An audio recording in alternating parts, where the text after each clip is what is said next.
আল্লাহ তাআলা বলেন, নবী আপনার কাছে যে কিতাব প্রেরণ করা হয়েছে আপনি তা পাঠ করেন, তেলাওয়াত করেন, নামাজ কায়েম করেন।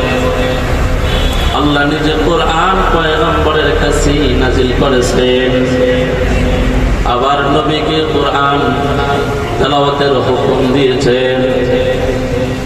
মুফতি আজম আল্লামা মুফতি শফি রহমাতুল্লাহি আলাইহি বলেন, ও দুনিয়ার মানুষ, আল্লাহ কোরআন নবীকে দান করেছেন, কিন্তু নবীকে আল্লাহ আবার কোরআন তেলাওয়াতের কথা কেন বললেন?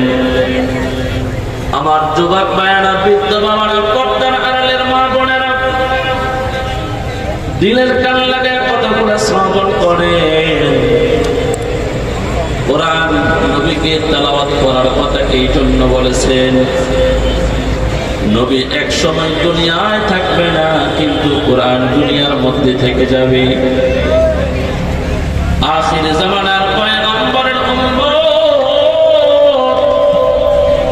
যারা আল্লাহর কোরআনের প্রতি ঈমান আনবে, কোরআন বিশ্বাস করবে, কোরআন মেনে নেবে, এই কোরআন যখন তারা তেলাওয়াত করবে, যখন এই আয়াতের সম্মুখীন হবে, তখন তারা বুঝবে যে নবী কোরআন পড়তো, আমরা পড়া দরকার। কিন্তু উম্মত এই ফিতনার জামানায় আসার পর আল্লাহর কোরআন তেলাওয়াত করে না, কিন্তু সদা সর্বদা চোখ দিয়া গুনাহ করে, হাত দিয়া গুনাহ করে, জবানের দ্বারা গুনাহ করে,